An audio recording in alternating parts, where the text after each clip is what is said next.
watches them move past. It approaches a younger Dongwo and is startled. The creature tries to attack, but Dongwo simply offers it some food. He tells it that he hates the war between humans and demons as it's causing so many to go hungry. All he wants is for it to end. Back in the present, Jibio declares that this is Dongwo's end. This will be the attack that wipes out the entire demon clan. The dragon watches the two of them. Dongwo stretches his hand forward and says, "Return." The blonde man is ready to deliver the final strike. Suddenly, the entire sword disintegrated. It flew through the air and reassembled directly in Dongwo's hand. He said, "Now it's finally back with its rightful owner." The clueless Jibio was utterly confused. Everything he had endured was to wield this sword. So what happened? Dongwo simply thanked him for helping recharge the sword. As he approached Jibio, he raised the sword, creating a tornado around him. The clones began to evaporate and a sphere of energy formed around them. The force was so immense that even the skies cleared. From the ground, Bao Lai murmured that he had always known it was him. The dragon looked at Dongwo and said, "Now you're truly back." Man, was that little creature from the forest the same monster now? Look at the resemblance between our boy as a human and as a demon. Jibio was still completely baffled by what was happening. Most of the clones started to dissipate and the black clouds and energy began to fade. Jibio found himself on his knees surrounded by all the creatures. The sword stopped beside him and Dongwo declared that the war was over. We flash back to the Sacred Kingdom 2 years earlier. Someone pointed out asking if they saw the demon fall. A younger Dongwo replied saying to bring it back. The names in the descriptions seemed all mixed up, but trust me, it was Dongwo. He asked if she was mad about bringing the demon in her mouth, saying it made her look like a dog. Then he said he knew very well what the demon liked to be called. He patted its back, calling it his best friend. Back in the present, the thunder dragon, Gita, still had that device around its neck. Jibio, beneath it, ordered the dragon to block Dongwo. Dongwo told him to give up. There wasn't any more lightning in this place to recharge. Jibio could struggle all he wanted, but there was nowhere left to run. The blonde man, however, was confident knowing the dragon had over 10,000 speed. He believed it was impossible for anyone to catch him. He pressed the button and ordered the dragon to fetch him, threatening to detonate it otherwise. Gita seemed to resist but was visibly crying. It was the first time I'd seen a dragon with tears streaming down its face. Dongwo was furious, realizing those bastards had installed explosives inside it. Jibio ran toward the dragon, managing to climb onto its head. Meanwhile, Bao Lai begged to be taken along, but he was of course ignored as the dragon flew off. Jibio muttered to himself that it was worth it.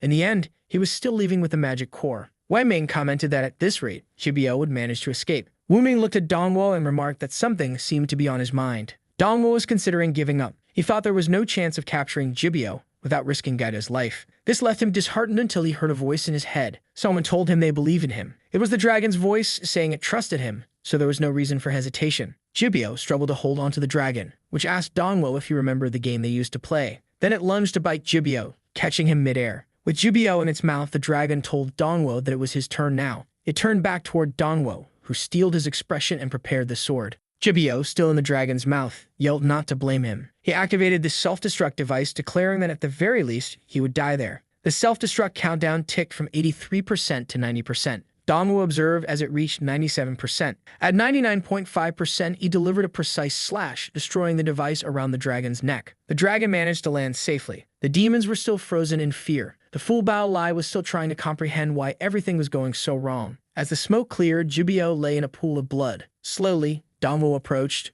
Jibio began pleading for mercy. Man, considering he was missing half his body, and sparing him wouldn't do much good. The man clawed at the ground, asking why. Why did he have to be completely destroyed? Dongwo simply narrowed his eyes and said that from the moment Jibio betrayed him, he should have known this would happen. Confused, Jibio asked what betrayal Dongwo was talking about. They didn't even know each other. But Dongwo chose not to explain. He raised the sword and told Jibio that when he saw Yunha, he better kneel and beg for forgiveness. At the last second, Jibio recognized him as Sha Feng Liao. But it was too late, as his face was cut. Now I get it. The man they betrayed and framed in this life was Sha Feng Liao. He was the protagonist in his previous life, but now he's in the past. Man, things just got complicated. And worse for Jibio, who took a slash for every atrocity he committed. The guy was sliced up like sashimi. I thought Dongwo was going to deliver the final blow, but he kept punishing Jibio for more crimes. It's hard to believe Jibio isn't dead by now, right? Finally, execution. Dongwo delivered 1 billion more cuts for everything Jibio had done. And now it's done. Watching all this, Bao Lai declared that he was now sure this demon was one of them, and that Sha Feng Liao had never been a deserter. So now it's explained they betrayed Sha Feng Liao in this life and made him desert. Because of that, Dongwo killed an S01 class demon. The course of the story had changed and he gained 2.2 million experience points.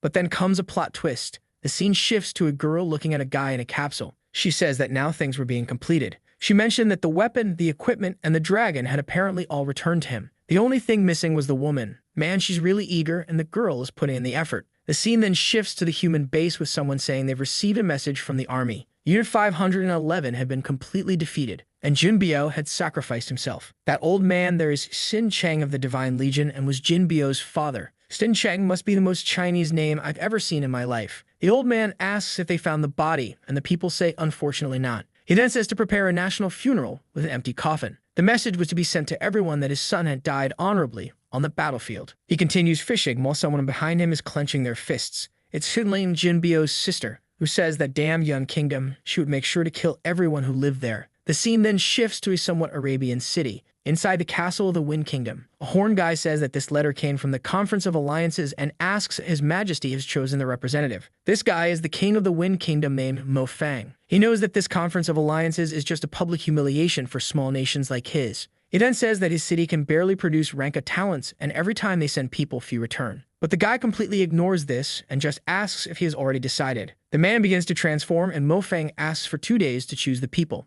Well, man, but he was already killed with the guy saying that now the decision is made. The scene then goes to the Yun Kingdom, and there's someone going to talk to Bingyi. Obviously, there's also someone delivering the so-called letter of the Conference of Alliances. The messenger says they never imagined that the Yun Kingdom would be attacked like this, and they've already sent some support. Bingyi is injured but healthy, saying she appreciates the assistance they will send. The demoness thanks her back, saying she's looking forward to knowing who will be the representatives of the Alliance this year. After all, this is the biggest annual event of the entire demon race. We then see a construction site. Someone extends their power, and man, the whole building is reassembling. It's Tian Xiao working hard, until someone approaches and tells him to rest because the general wants to see him. Man, that's Lao Tai. The guy is alive at least. Well, not entirely. He's got his horns bandaged. He says he didn't expect to see a child helping, but Tian Xiao just says that it's the right thing to do since they also helped his mother. Apparently, it's Lao Tai who lost one of his hearts, which ended up in Tian Xiao's mother because of a promise his brother had made. He tells the boy that what he did is right, and there are always good and bad people among humans or demons.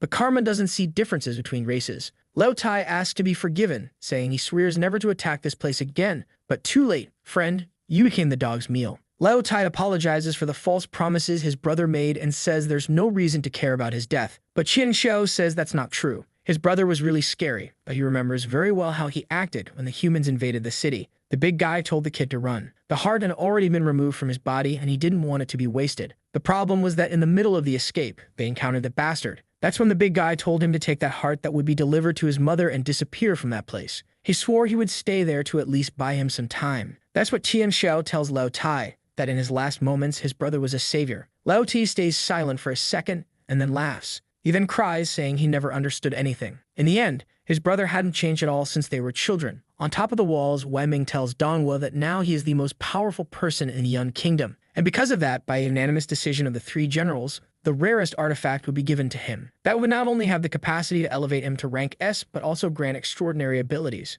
But Dongwu tells them to keep it. So much energy would be much better spent rebuilding this entire kingdom, especially since he was preparing to leave this place. Confused, Wei Ming asks why he's joking about this. Meanwhile, Dongwu thinks that he knew they would react like this. As quickly as possible, he wants to find a way to become human again. He's still worried about Handi and whether she's safe. After all, he was human, and they were demons. He couldn't keep getting so close and developing feelings. He's realizing that it's getting harder and harder to die, and he's sure the demons won't help him with that. Suddenly, the dragon tells him to relax because Princess He was safe for now, and he wasn't going to leave there alone because he would always be by his side. Dongwu thanks him, saying it's always good to have him around. Gaeta then asks Dongwu where he plans to go. Meanwhile, Wei Ming keeps pressing to know his plans, but the dragon simply spreads its wings and flies away. In another part of the city, Wujin is lying in bed beside his father. He asks that his father knows when the next prosthetic arm will arrive. Xuan replies that he's already asked that 3 times today. Xuan wonders why his son is so worried and if it's because of that person. Wujin ignores him and tells his father to rest. From the moment he saw that man at the court and after everything he did in the cave, he should have realized it much sooner. That man wasn't a demon at all. He belonged to the race Wujin hated most.